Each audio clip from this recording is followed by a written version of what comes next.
Welcome back to Vino Infotainment.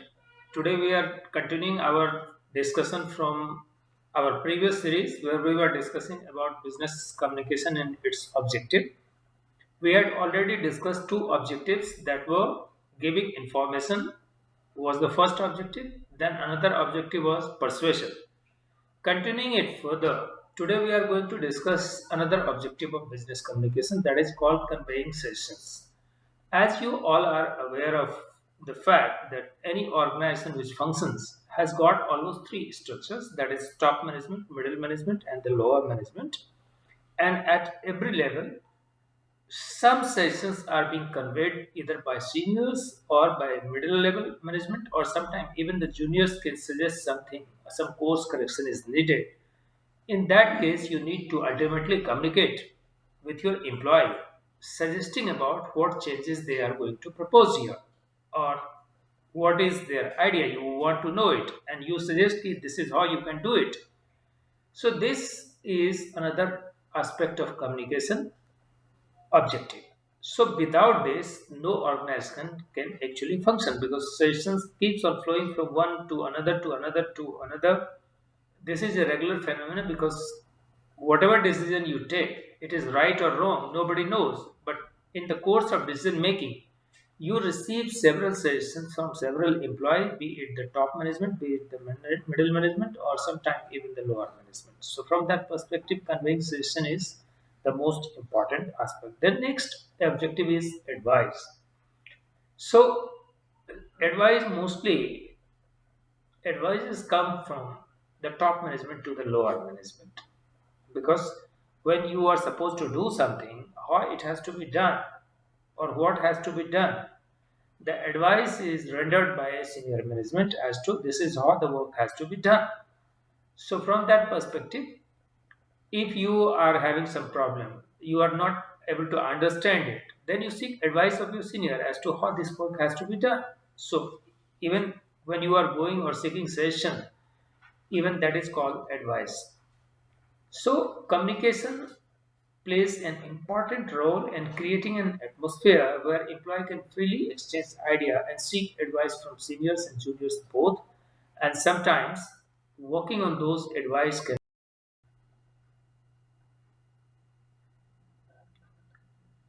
So, the next objective of communication is to motivate your employee. Or sometimes, if you are dealing with a client who is outside and you want to convince them to buy a product, still you need to motivate them. So, when an employee's morale is down, it is expected that business conditions or the business output will get impacted. In that case,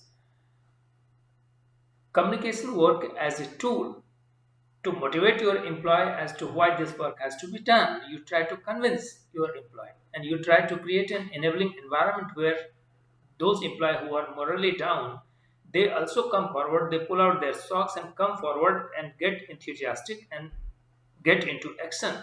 As a result of that, your product sale increases. Not only that, whatever service you offer to another, even that is given better, or even the climatic condition or the organizational condition, the functioning within the organization, that improves a lot because sometimes if your employee is morally down and he is not enough motivated, then to do a work become a real tedious task and it is very difficult to get the desired outcome out of that when employees are morally down.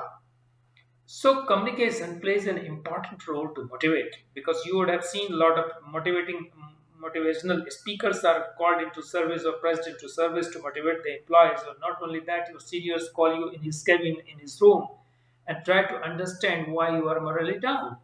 And he is trying to counsel you and he is trying to convince you, he is trying to keep your morally boosted, so that you can vigorously carry forward the work assigned to you.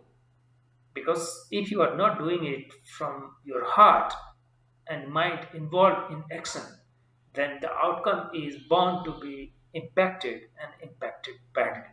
And no organization can ever dare to, or no organization can ever prefer to move on with a set of employees who are morally down.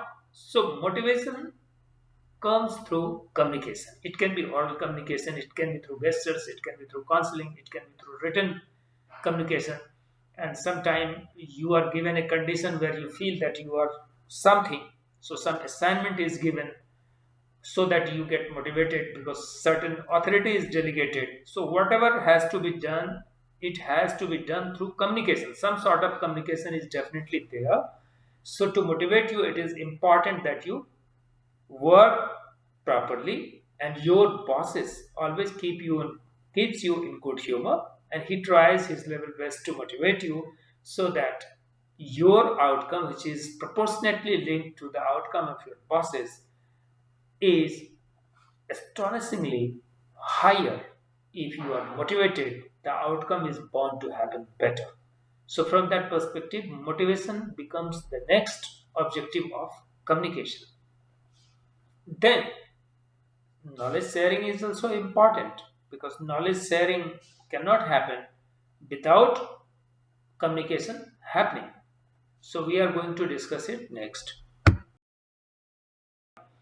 And do remember this, when I say training, training does not mean to the lower employee only, but training happens at all level. Even those who are into the management of the organization, they require certain technological training as well as certain data analytical training, and as well as the research being carried by someone which has to be shared, and they have to be trained so that decision making is an informed decision making. So training should not be taken from the perspective that if you are a lower rank employee, then you need to be trained all the time, or if only when new machineries are coming in, only then training happens. No, training is a continuous process. It keeps on evolving from time to time, and a new type of training is required to each and everyone, and it is necessary for all and sundry.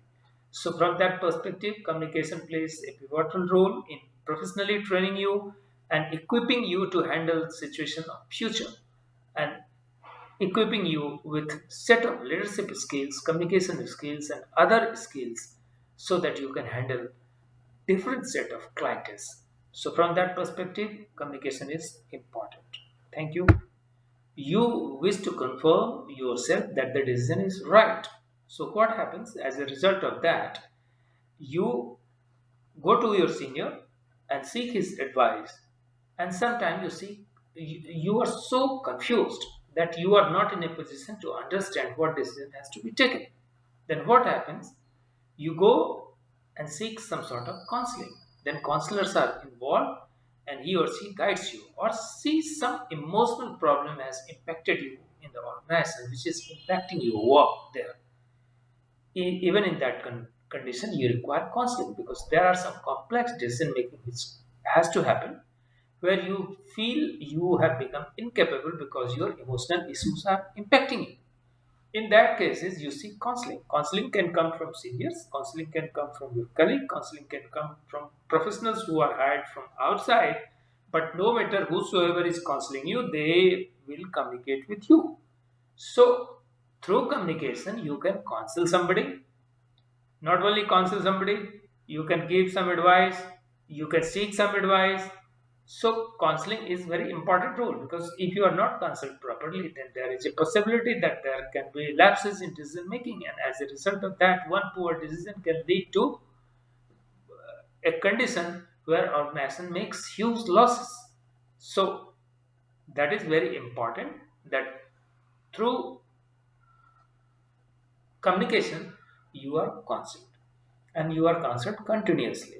So counseling is an important aspect which is being performed through communication. Thank you. Next is warning and appreciation. So suppose you make some mistakes and you need to be reprimanded, then how will it happen? If your senior wishes to point out your mistakes and he wishes to forewarn you, then that warning, either it is orally being issued or it is issued through a formal communication, but you have to be told in implicit term or clear cut term that these were your mistakes, you need to correct it, and if you don't correct, if you don't change your course, then some action might follow, because If those communication has not happened, and say someday some action is taken against you, then you might claim that my boss has whimsically taken this decision and he was partial to me. So to create a precondition, it is prerequisite that you should be forewarned in advance that this action does not conform to the norms laid down by the organization. And if you continue with similar actions, certain actions can follow. And you are in the know of the thing that due to X, Y, Z reason, this action has been initiated against me. So you become argumentless. So everything, if forwarding has to be done, it will be done through communication. Then suppose you perform outstanding and you need to be rewarded, or you need to be given some new responsibility, or some authority has to be delegated to you because you have done exceptionally well and you have exceeded the expectation of the organization. In that case, what will happen? It cannot happen that I will say चलो कल से तुम बन जाओ boss बन जाओ, ऐसा नहीं होता है. This will never happen. What is important that whatever work you have done, if appreciation has to happen, then some formal communication has to be given to you. Okay, this is what we were expecting from you and you have exceeded my expectations. So organization is pleased to inform you that in appreciation of your performance, your position has been elevated from deputy manager to senior manager to vice president to whatever position. And now these will be your responsibility. So, whatever appreciation, or sometimes you are given appreciation letters, sometimes you are given medals and other things. Even we, as a teacher, when we are mentoring you from time to time, then even our organization appreciates us by giving some appreciation letter. So, appreciation, in fact, work as a motivation tool, but those appreciation has to be either in written format or at least an acknowledgement in front of your colleague, in front of your friend, that you have done some work exceptionally well. So, either written communication or oral communication for appreciation, it happens through communication. So, communication has its objective that if somebody has to be appreciated, or somebody has to be forewarned, or somebody, if some action has to be initiated against somebody, in all the cases, in an organization setup where everything is formal, communication plays a vital role, communication plays an important role, and its objective is achieved when it is done formally.